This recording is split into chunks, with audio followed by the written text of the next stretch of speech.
ವೀರ ಸಾವರ್ಕರ್ ಹುಟ್ಟುಹಬ್ಬ ಇವತ್ತೇ ವೀರ ಸಾವರ್ಕರ್ ಹೆಸರಿಗೆ ಮಸಿ ಬಳಿದು ಎನ್ಎಸ್ಯುಐ ಕಾರ್ಯಕರ್ತರು ವಿವಾದದ ಕಿಚ್ಚು ಹಚ್ಚಿದ್ದಾರೆ. ಎಲ್ಲಿ ಏನಾಯ್ತು ಬನ್ನಿ ನೋಡೋಣ.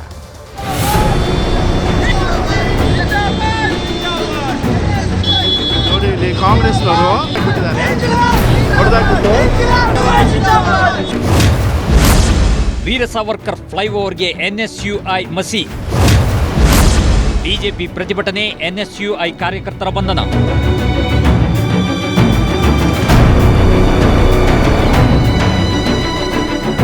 ವೀರ ಸಾವರ್ಕರ್ ಹುಟ್ಟುಹಬ್ಬ ಹಿನ್ನೆಲೆಯಲ್ಲಿ ಕಾಂಗ್ರೆಸ್ ವಿದ್ಯಾರ್ಥಿ ಸಂಘಟನೆಯಾದ ಎನ್ಎಸ್ಯುಐ ಯಲಹಂಕದ ವೀರ ಸಾವರ್ಕರ್ ಮೇಲ್ಸೇತುವೆ ನಾಮಫಲಕಕ್ಕೆ ಮಸಿ ಬಳಿದಿದೆ.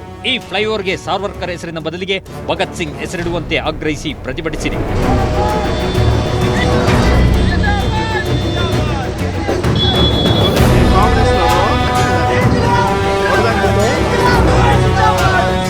ಕಾಂಗ್ರೆಸ್ ಕಾರ್ಯಕರ್ತರು ಮಸಿ ಬಳಿದ್ರಿಂದ ಸಿಟ್ಟಾದ ಬಿಜೆಪಿ ಕಾರ್ಯಕರ್ತರು ಶಾಸಕ ವಿಶ್ವನಾಥ್ ನೇತೃತ್ವದಲ್ಲಿ ಯಲಹಂಕ ನ್ಯೂ ಟೌನ್ ಪೊಲೀಸ್ ಠಾಣೆ ಮುಂಭಾಗ ಧರಣಿ ಮಾಡಿದ್ದಾರೆ.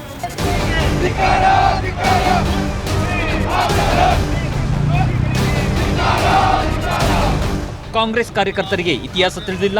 ಈ ಕ್ಷೇತ್ರದಲ್ಲಿ ಹಲವು ಕಾಂಗ್ರೆಸ್ ನಾಯಕರ ಭಾವಚಿತ್ರಗಳು ಹಾಗೂ ನಾಮಫಲಕ ಹಾಕಲಾಗಿದೆ. ಅದೆಲ್ಲದಕ್ಕೂ ನಾವು ಮಸಿ ಬಳಿದರೆ ಹೇಗಿರುತ್ತೆ ಎಂದು ಪ್ರಶ್ನಿಸಿದ್ದಾರೆ. ನೋಡ್ರಿ, ನಾವು ಮನಸ್ಸು ಮಾಡಿದ್ವಿ ಅಂತಂದ್ರೆ ಯಲಹಂಕ ಕ್ಷೇತ್ರದಲ್ಲಿ ಒಂದು ಕಾಂಗ್ರೆಸ್ ಅವ್ರದ್ದು ಕೂಡ ಭಾವಚಿತ್ರಗಳು ಇರಕ್ಕೆ ಬಿಡೋದಿಲ್ಲ. ಆದರೆ ನಾವು ಮಾಡೋಕ್ಕೆ ಹೋಗೋದಿಲ್ಲ. ಇಂದಿರಾ ಕ್ಯಾಂಟೀನು ಐತಿ, ಅದ್ರದ್ದು ರಾಷ್ಟ್ರದ ಪ್ರಧಾನಿಗಳು ನಾವು ಅವಮಾನ ಮಾಡಿಲ್ಲ. ನೆಹರೂದು ಫೋಟೋಗಳವೆ, ನಾವು ಏನು ಮಾಡೋಕ್ಕೆ ಹೋಗೋದಿಲ್ಲ. ಆದರೆ ಈ ಥರ ಏಡಿ ಕೆಲಸವನ್ನು ಮಾಡ್ತಕ್ಕಂಥ ಕೆಲಸವನ್ನು ಅವ್ರು ಮಾಡಬಾರ್ದು ಅಂತಕ್ಕಂಥ ಮಾತನ್ನು ಈ ಸಂದರ್ಭದಲ್ಲಿ ಕೊಡ್ತಾ ಇದ್ದೀನಿ.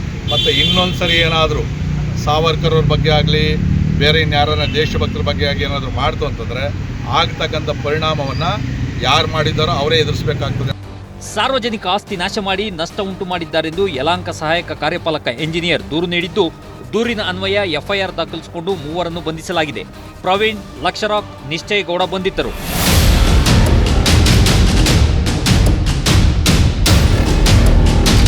ಕೇವಲ 2-3 ಜನರನ್ನು ಮಾತ್ರ ಇವತ್ತು ಅರೆಸ್ಟ್ ಮಾಡಿದ್ದಾರೆ. ಅಷ್ಟೇ ಅಲ್ಲ, ಅಲ್ಲಿ ಯಾರ್ಯಾರು ಕಿಡಿಗೇಡಿಗಳಿದ್ರು ಅವ್ರನ್ನ ಕೊನೆಗೆ ಅಮಾಯಕರು ಅಂತ ಹೇಳಿ ಬಿಡುವಂಥ ಕೆಲಸವನ್ನು ಮಾಡ್ತಾರೆ. ಆ ರೀತಿ ಆಗಬಾರದು. ಅವರು ಕಿಡಿಗೇಡಿಗಳಿಗೆ ಇವತ್ತು ಜನ್ಮದಿನ ಅನ್ನೋದು ಹೇಗೆ ಗೊತ್ತಿತ್ತು? ಹಾಗಾದರೆ ಅವರು ಭಗತ್ ಸಿಂಗನ್ನು ನಾವು ಗೌರವಿಸ್ತೀವಿ, ಭಗತ್ ಸಿಂಗನ ಫೋಟೋ ಇಟ್ಕೊಂಡಿದ್ದಾರೆ. ಇದರ ಅರ್ಥ ಯಾರು ಪ್ರತಿಭಟನೆಗೆ ಬರದೇ ಇರಲಿ ಎನ್ನುವಂಥ ಒಂದು ದೊಡ್ಡ ಹುನ್ನಾರ ಇದರ ಹಿಂದೆ ಇದೆ. ಪ್ರಬಲವಾದಂಥ ಸೆಕ್ಷನ್ ಹಾಕಿ ಅವ್ರನ್ನ ಒಳಗೆ ಹಾಕಬೇಕು, ಅಷ್ಟೂ ಜನರನ್ನ ಬಂಧನಕ್ಕೆ ಒಳಪಡಿಸಬೇಕು. ಇಡೀ ದೇಶಭಕ್ತರಿಗೆ ಇವತ್ತು ತುಂಬ ನೋವಿನ ಸಂಗತಿ ಇದು ಅಂತೇಳಿ, ಇನ್ನು ಮುಂದೆ ಈ ಯಲಹಂಕದಲ್ಲಿ ಏನಿವತ್ತು ಉದ್ರಿಕ್ತ ಪರಿಸ್ಥಿತಿ ಇದೆ, ಮುಂದಿನ ದಿನ ನಡೆಯುವಂಥ ಯಾವುದೇ ಚಟುವಟಿಕೆಗಳಿಗೆ, ಯಾವುದೇ ಘಟನೆಗಳಿಗೆ ಇವತ್ತೇನು ಈ ದೇಶದ್ರೋಹಿಗಳು ಮಾಡಿದ್ದಾರೆ ಅವರೇ ಕಾರಣ ಆಗ್ತಾರೆ. ಅವ್ರ ಮೇಲೆ ಕ್ರಮ ಕೈಗೊಳ್ಳಲಿಲ್ಲ ಅಂದರೆ ಮುಂದಿನ ದಿನಗಳಲ್ಲಿ ಉಗ್ರ ಸ್ವರೂಪ ಪಡ್ಕೊಳ್ಳುತ್ತೆ ಇದೊಂದು ಹೋರಾಟ ಅಂತೇಳಿ ಎಚ್ಚರಿಕೆಯನ್ನು ಕೊಡ್ತಾರೆ. ಬಿಬಿಎಂಪಿ ಕಾರ್ಯಕರ್ತರು ಬಳದಿದ್ದ ಮಸಿ ತೆರವು ಮಾಡಿದ್ದಾರೆ. ಮೇಲ್ಸೇತುವೆ ನಾಮಫಲಕವನ್ನು ಯಥಾಸ್ಥಿತಿಗೆ ತಂದಿದ್ದಾರೆ. ಒಟ್ಟಾರೆ ಎನ್ಎಸ್ಯುಐ ಕಾರ್ಯಕರ್ತರ ಕೃತ್ಯಕ್ಕೆ ವ್ಯಾಪಕ ಟೀಕೆ ಕೇಳಿಬರುತ್ತಿದೆ. ಮನುಕುಮಾರ್ ಜೊತೆ ಆಶಿಕ್ ಮುಲ್ಕಿ, ನ್ಯೂಸ್ 18. ಬೆಂಗಳೂರಿನ ರಸ್ತೆಗಳಲ್ಲಿ ಗುಂಡಿಗಳದ್ದೇ ಕಾರುಬಾರು. ಸಿಎಂ ಸಿದ್ದರಾಮಯ್ಯ ಸಿಟಿ ರೌಂಡ್ಸ್ ವೇಳೆ ರಸ್ತೆ ಗುಂಡಿಗಳ ನರಕ ದರ್ಶನ ಕಂಡು ಡೆಡ್ ಲೈನ್ ಕೊಟ್ಟಿದ್ರು. ಪಾಲಿಕೆ ಇದೀಗ ಗುಂಡಿ ಮುಚ್ಚಲು ಟಾಸ್ಕ್ ಫೋರ್ಸ್ ರಚನೆ ಮಾಡಿದೆ.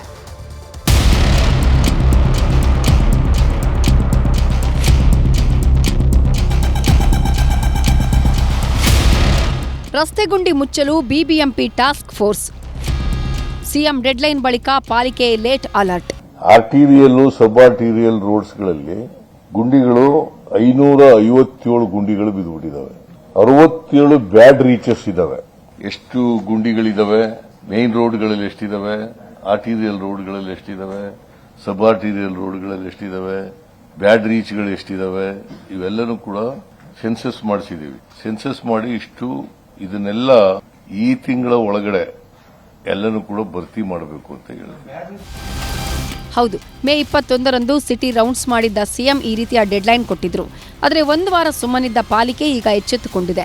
ರಸ್ತೆ ಗುಂಡಿ ಮುಚ್ಚಲು ಬಿಬಿಎಂಪಿ ವಲಯವಾರು ಟಾಸ್ಕ್ ಫೋರ್ಸ್ ಸಮಿತಿ ರಚಿಸಿ ಆದೇಶಿಸಿದೆ. ಕಳೆದ 4 ದಿನಗಳಲ್ಲಿ ನಾವು ಸುಮಾರು 1200-300 ಗುಂಡಿಗಳು ಮುಚ್ಚಿದ್ದೇವೆ. ಆದರೂ ಸಹ ಈಗ ಅರೌಂಡ್ 3,500-4,000 ನಮ್ಮ ಹತ್ರ ಪೆಂಡಿಂಗ್ ಇದೆ. ಇನ್ನು 4,500 ಏನಿದೆ, ಈಗ ಎಲ್ಲ ಸಿದ್ಧತೆ ಆಗಿರುವುದರಿಂದ 31st ಒಳಗಾಗಿ ನಾವು ಬರೀ RR ನಗರ ಮತ್ತು ದಾಸರಹಳ್ಳಿ ಬಿಟ್ಟು ಉಳಿದು ಎಲ್ಲ ಝೋನ್ಗಳಲ್ಲಿ 31ನೇ ತಾರೀಕಿಗೆ ದಿನ ನಿಗದಿಪಡಿಸಿದ್ದೇವೆ. ಅದರೊಳಗಾಗಿ ಇರ್ತಕ್ಕಂಥ ಗುಂಡಿಗಳು ಮತ್ತು ಈ ಒಳಗಾಗಿ ಬರ್ತಕ್ಕಂಥ ಇದರೊಳಗಾಗಿ ಏನು ಹೊಸದಾಗಿ ಕೂಡ ಬರುತ್ತವೆ ಅದು ಎಲ್ಲ ಟ್ಯಾಕಲ್ ಮಾಡ್ತಾರೆ. ಪ್ರತಿನಿತ್ಯ ಬೆಂಗಳೂರಿನ ರಸ್ತೆ ಗುಂಡಿಯಲ್ಲಿ ಸಂಚರಿಸುವ ಜನ ಹೈರಾಣಾಗಿ ಬಿಬಿಎಂಪಿ ಕಾರ್ಯವೈಖರಿಗೆ ಚೀಮಾರಿ ಹಾಕ್ತಿದ್ದಾರೆ. ಮನೆ ಸೇರುವ ಹೊತ್ತಿಗೆ ಬೆನ್ನುಮೂಳೆ ಮುರಿದ್ಬಿಡುತ್ತೆ ಅನ್ನುವ ಆತಂಕ ಅನ್ನುತ್ತಾರೆ ಸವಾರರು. ತುಂಬಾ ಕಷ್ಟ ಆಗತ್ತೆ, ಬೆನ್ನು ಸಿಕ್ಕಾಪಟ್ಟೆ ಬಂದ್ಬಿಡಿದೆ ಸರ್. ಮನೆಯಲ್ಲೂ ಮಲ್ಕೊಳ್ಳೋಷ್ಟರಲ್ಲಿ ನಿದ್ದೆನೇ ಬರಲ್ಲ. ಆಮೇಲೆ ಮಳೆ ಬಂದ್ರೆ ಏನು ಕಾಣಿಸಲ್ಲ, ಎಲ್ಲಿ ಅಲ್ಲ ಇದೆ ಎಲ್ಲಿದೆ ಏನು ಗೊತ್ತಾಗಲ್ಲ. ಏನ್ ಮಾಡ್ತಾರೋ ದೇವರಿಗೆ ಗೊತ್ತು. ಪ್ರತಿ ವರ್ಷ ಇದೆ ಸರ್. ಇವಾಗ ಮಳೆ ಜಾಸ್ತಿ ಬಂದ್ರೆ ಗೊತ್ತಿಲ್ಲ ಏನಾಗತ್ತೆ ಅಂತ. ಇವಾಗ ಯಾರು ಹೇಳಿದ್ರು ನೀವು ಮುಚ್ತೀವಿ ಅಂತಾರೆ ಅಷ್ಟೇ. ಆಮೇಲೆ ಈಗ ಹಾಲಿ ಇರುವ ಗುಂಡಿಗಳನ್ನು ಮುಚ್ಚಲು ಸಿಎಂ ಮೇ 31ರ ಗಡುವು ಕೊಟ್ಟಿದ್ದಾರೆ. ವಾರದ ಹಿಂದೆ ಕೊಟ್ಟಿದ್ದ ಡೆಡ್ಲೈನ್ಗೆ ಬಿಬಿಎಂಪಿ ಅಧಿಕಾರಿಗಳು ಈಗ ಎಚ್ಚೆತ್ತುಕೊಂಡಿದ್ದಾರೆ. ಮುಂದಿನ 3 ದಿನಗಳಲ್ಲಿ ಗುಂಡಿ ಮುಚ್ಚುತ್ತಾರಾ ಅಥವಾ ತೇಪೆ ಹಾಕಿ ಸಿಎಂ ಕಣ್ಣಿಗೆ ಮಣ್ಣೆರಚುತ್ತಾರಾ ಅನ್ನೋ ಅನುಮಾನ ಕಾಡ್ತಿದೆ. ಒಟ್ಟಾರೆ 6,000 ಗುಂಡಿಗಳಿವೆ ಅಂತ ಪಾಲಿಕೆಯೇ ಮಾಹಿತಿ ಬಿಡುಗಡೆ ಮಾಡಿತ್ತು. ಇದೀಗ ರಸ್ತೆ ಗುಂಡಿ ಮುಚ್ಚಲು ಟಾಸ್ಕ್ ಫೋರ್ಸ್ ರಚಿಸಿದ್ದು ಮೇ 31ರ ಒಳಗಾಗಿ ಕಾರ್ಯರೂಪಕ್ಕೆ ಬಂದು ಗುಂಡಿ ಮುಕ್ತ ಮಾಡಬೇಕಿದೆ. ಆಶಿಕ್ ಮುಲ್ಕಿ, ನ್ಯೂಸ್ 18. ಎಲ್ಲ ಜನರಿಗೂ ನಮ್ಮೂರು ಸರ್ಕಾರದ ಖಜಾನೆಗೆ ಕಾಮಧೇನು. ಸಮಸ್ಯೆಗಳಿಗೆ ಕೊನೆ ಮೊನೆ ಇಲ್ಲ, ಜನರ ಗೋಳು ಮಾತ್ರ ಕೇಳೋರಿಲ್ಲ. ಮಹಾನಗರಿಯ ಸಂಕಷ್ಟಗಳ ಸರಮಾಲೆ, ಪ್ರತಿ ವಾರ್ಡ್ನ ಅಸಲಿ ಚಿತ್ರಣ. ಬೆಂಗಳೂರು ವಾಯ್ಸ್, ರಾಜಧಾನಿ ಜನಮನ.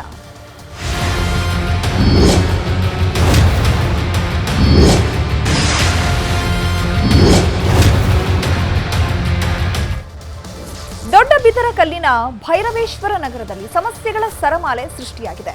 ಗುಂಡಿ ಬಿದ್ದ ರಸ್ತೆಯಲ್ಲಿ ನಿಂತ ನೀರು, ಸೊಳ್ಳೆಕಾಟ, ಮೂಲಭೂತ ಸೌಕರ್ಯ ಸಿಗದೆ ಜನರು ಪರದಾಡ್ತಿದ್ದಾರೆ. ಯಶವಂತಪುರ ವಿಧಾನಸಭಾ ಕ್ಷೇತ್ರದ ದೊಡ್ಡಬಿದರಕಲ್ಲು ಜನರ ಆಕ್ರೋಶ ಹೇಗಿದೆ ಬನ್ನಿ ನೋಡೋಣ.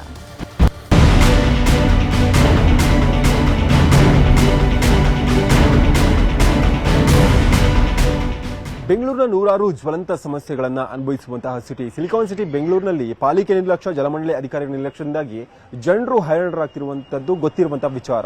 ಇವತ್ತಿನ ಬೆಂಗಳೂರು ವಾಯ್ಸ್ನಲ್ಲಿ ನಾನಿರುವಂತದ್ದು ಯಶವಂತಪುರ ವಿಧಾನಸಭಾ ಕ್ಷೇತ್ರ ವಾರ್ಡ್ ನಂಬರ್ 40 ದೊಡ್ಡಬಿದರಕಲ್ಲು ಭೈರವೇಶ್ವರ ನಗರದಲ್ಲಿದ್ದೀನಿ. ಇಲ್ಲಿಯ ಜನರಿಗೆ ಮೂಲಭೂತ ಸೌಕರ್ಯದ ಕೊರತೆ ಜೊತೆಗೆ ರಸ್ತೆ, ನೀರು, ಒಳಚರಂಡಿಯ ವ್ಯವಸ್ಥೆ ಎಲ್ಲವೂ ಕೂಡ ಅಧ್ವಾನ ಆಗಿರುವಂತದ್ದು. ಸಮಸ್ಯೆ ಬಗ್ಗೆ ಮಾತನಾಡಿಸೋಕೆ ನನ್ನ ಜೊತೆ ಈಗ ಏರಿಯಾದ ಜನರಿದ್ದಾರೆ.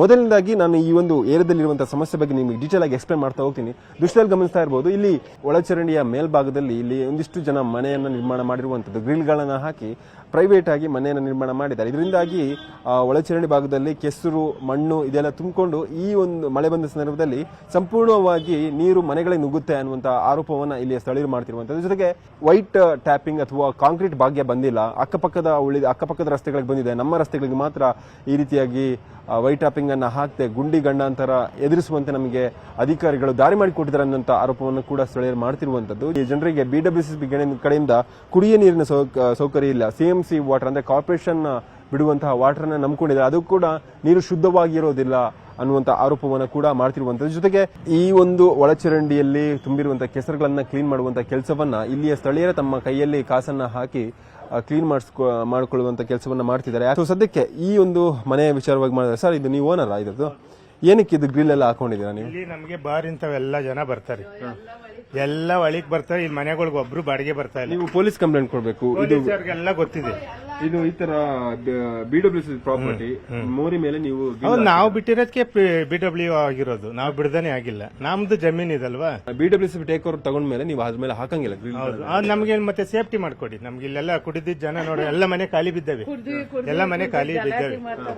ಮಣ್ಣೆಲ್ಲ ಹಂಗೆ ಸ್ಟಾಕ್ ಆಗುತ್ತೆ, ಸೊ ನೀರು ಹೋಗಲ್ಲ, ಮನೆಗಳಿಗೆ ನೀರು ನುಗ್ಗುತ್ತೆ. ಎಲ್ರಿಗೂ ಕೂಡ ಸಮಸ್ಯೆ ಆಗ್ತಿದೆ ಅಲ್ವಾ ಸರ್? ಹೌದು, ನಮಗೂ ಸಮಸ್ಯೆನೇ ಆಗಿದ್ದಿಲ್ಲ. ಗ್ರಿಲ್ ಹಾಕೊಂಡಿರೋದು, ಗ್ರಿಲ್ ಹಾಕಿದ್ರಿಂದ ಜನ ಇಲ್ಲಿ ಉಳ್ ತೆಗಿಯಕ್ ಆಗ್ತಿಲ್ಲ, ಬ್ಲಾಕ್ ಆಗ್ತಿದೆ, ನೀರು ತುಂಬ ಉಳ್ ತೆಗಿಯೋದಕ್ಕೆ ತೆಗ್ದಿದ್ದೀವ. ಇದಿಷ್ಟು ಇವರ ಅಳದು ಏನು ಗ್ರಿಲ್ ಅನ್ನ ಹಾಕೊಂಡಿದ್ದಾರೆ. ಕುಡುಕರ ಸಮಸ್ಯೆ ಇದೆ, ಆ ಹಿನ್ನೆಲೆಯಲ್ಲಿ ನಾವು ಗ್ರಿಲ್ ಅನ್ನ ಹಾಕೊಂಡಿದ್ದೀವಿ ಅನ್ನೋ ಮಾತನ್ನ ಮನೆಯ ಮಾಲೀಕರು ಹೇಳ್ತಿದ್ದಾರೆ. ಎಷ್ಟು ಜನ ಸ್ಥಳೀಯರು ನಮ್ಮ ಜೊತೆ ಇದ್ದಾರೆ, ಬನ್ನಿ ಮಾತಾಡ್ತಾ ಹೋಗ್ತೀನಿ ಒಬ್ಬೊಬ್ಬರನ್ನಾಗಿ. ಏನ್ ಸಮಸ್ಯೆ ಅನ್ನೋದು ಅವ್ರ ಹತ್ರನೇ ಕೇಳಿ ತಿಳ್ಕೊಳ್ಳೋಣ.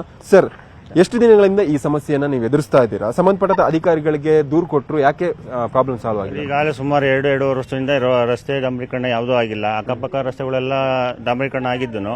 ಬಟ್ ಇವೆರಡು ಪರ್ಟಿಕ್ಯುಲರ್ ಈ ಏರಿಯಾದಲ್ಲಿ 2 ರೋಡ್ ಮಾತ್ರ ಏನು ಮಾಡಿಲ್ಲ ಅವರು. ಅಕ್ಕಪಕ್ಕದಲ್ಲೆಲ್ಲ ಆಗಿದ್ದಾವೆ. ಬಟ್ 6 ತಿಂಗಳಿಂದ ನೀರಿನ ಸಮಸ್ಯೆ ಕೇಳೋರೇ ಇಲ್ಲ ಇಲ್ಲಿ.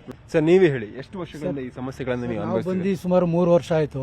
3 ವರ್ಷದಿಂದ ಇವತ್ತಿನ CMC ಇರಂತೂ ಕುಡಿಯಕ್ಕಾಗಲ್ಲ. ಆಲ್ರೆಡಿ ನಮ್ಗೆ ನೀರು ಇಲ್ಲ, ಏನಿಲ್ಲ.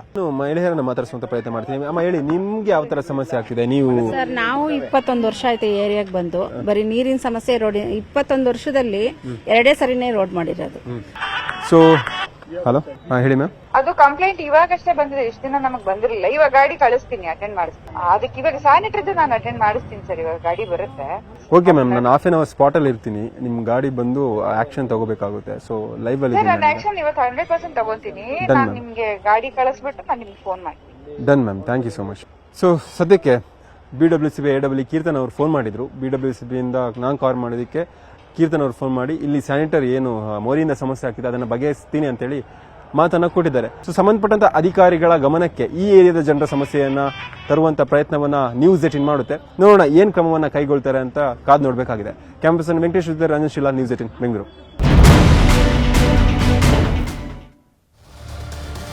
ಈ ಬಾರಿಯ ಬೇಸಿಗೆ ಬೆಂಗಳೂರಿಗೆ ಪಾಠ ಕಲಿಸಿದೆ. ಕಂಡಲ್ಲಿ ಬೋರ್ವೆಲ್ ಕೊರೆದು ಅಂತರ್ಜಲ ಲೂಟಿ ಮಾಡುತ್ತಿದ್ದವರಿಗೆ ಮಳೆ ನೀರು ಕೊಯ್ಲು ಪಾಠ ಹೇಳಿದೆ.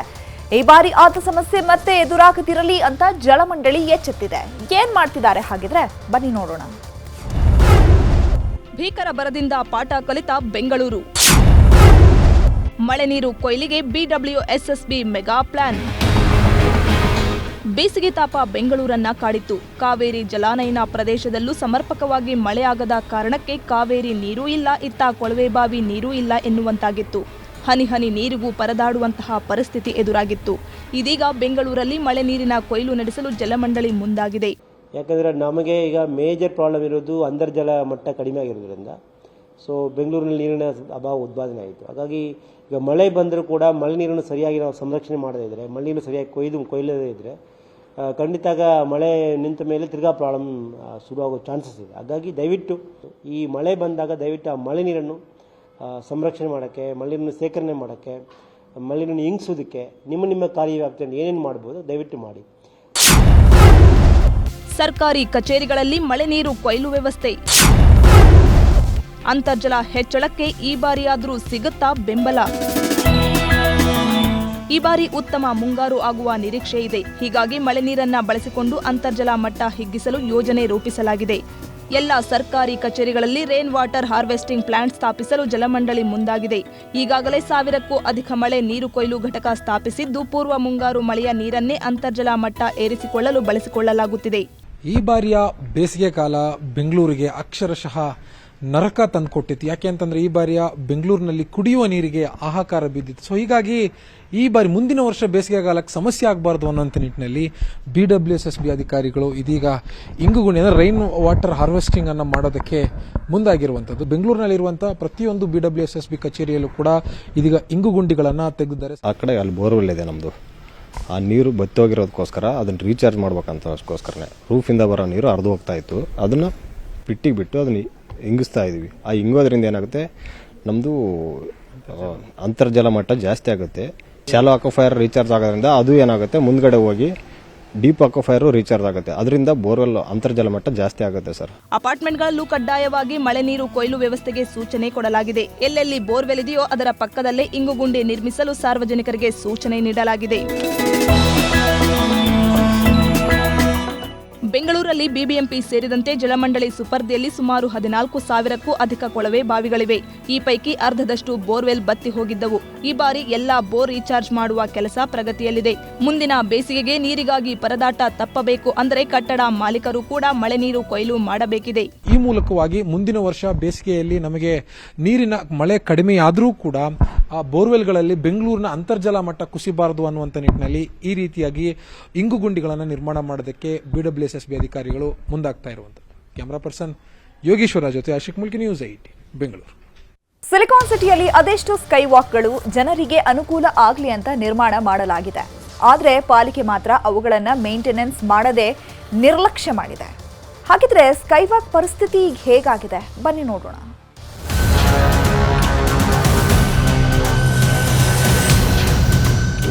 ಎಲ್ಲೆಲ್ಲಿ ನೋಡಿದ್ರೂ ಕಸದ ರಾಶಿ, ಕೆಟ್ಟು ನಿಂತಿರೋ ಲಿಫ್ಟ್, ತುಂಬಿ ತುಳುಕುತ್ತಿರೋ ಕಸ. ಇದೆಲ್ಲ ನೋಡಿದ ನೀವು ಇದನ್ನ ಡಂಪಿಂಗ್ ಯಾರ್ಡ್ ಅಂದ್ಕೋಬೇಡಿ, ಯಾಕಂದ್ರೆ ಇದು ಲಕ್ಕಸಂದ್ರದ ಬಳಿ ಇರೋ ಸ್ಕೈವಾಕ್.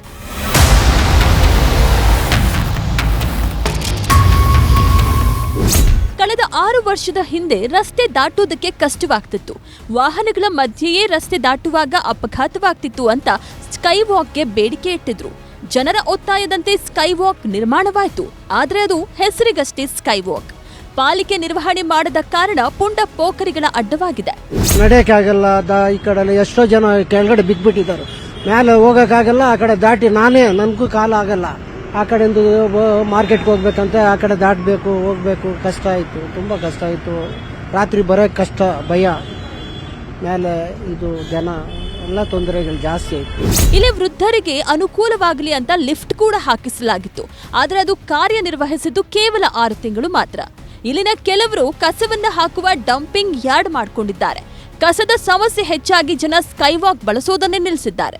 ಅನೇಕ ಬಾರಿ ಸಮಸ್ಯೆ ಬಗೆಹರಿಸಲು ಮನವಿಯನ್ನ ಮಾಡಿದ್ರೂ ಅಧಿಕಾರಿಗಳು ಮಾತ್ರ ಗಮನ ಹರಿಸಿಲ್ಲ. ಲಿಫ್ಟ್ ಇಲ್ಲಮ್ಮ, ವರ್ಕ್ ಆಗಲ್ಲ. ಅದು ಲಿಫ್ಟ್ ಆಗದವಾಗಿಂದ ವರ್ಕ್ ಆಗಿಲ್ಲ, ಒಂದು ದಿವಸನೂ ಆಗಿಲ್ಲ. ಒಬ್ಬ ನೋಡಿ ಅಲ್ಲಿ ಬಿದ್ದು ಒಳಗೋಗಿ ಕುಡಿದ್ಬಿಟ್ಟು ಬಿದ್ದು ಕಾಲು ಮುರ್ಕೊಂಡ. ಆಮೇಲೆ ಇದೆಲ್ಲ ಓಪನ್ ಮಾಡಿ ಅವನಿಗೆ ಆಸ್ಪತ್ರೆಗೆ ಕಳಿದ್ರು. ಯಾರು ಹೇಳೋರು ಕೇಳೋರು ಇಲ್ಲ. ಹೆಣ್ಮಕ್ಳನ್ನೆಲ್ಲ ಕರ್ಕೊಂಡೋಗಿ ಕೆಡಿಸ್ತಾರೆ. ಮೇಲೆ ಇದರಲ್ಲ ಇಲ್ಲಿ ಹೊರಕೆಗಳು. ಒಟ್ನಲ್ಲಿ ಲಕ್ಷ ಲಕ್ಷ ಖರ್ಚು ಮಾಡಿ ನಿರ್ಮಾಣ ಮಾಡಿದ್ದ ಸ್ಕೈವಾಕ್ಗೆ ಸೆಕ್ಯೂರಿಟಿ ಅಗತ್ಯವಿದೆ. ಜೊತೆಗೆ ಇಲ್ಲಿನ ಸ್ವಚ್ಛತೆ ಕಾಪಾಡುವ ಅವಶ್ಯಕತೆಯೂ ಇದೆ. ಇನ್ನಾದರೂ ಅಧಿಕಾರಿಗಳು ಎಚ್ಚೆತ್ತು ಸಮಸ್ಯೆ ಬಗೆಹರಿಸಲಿ.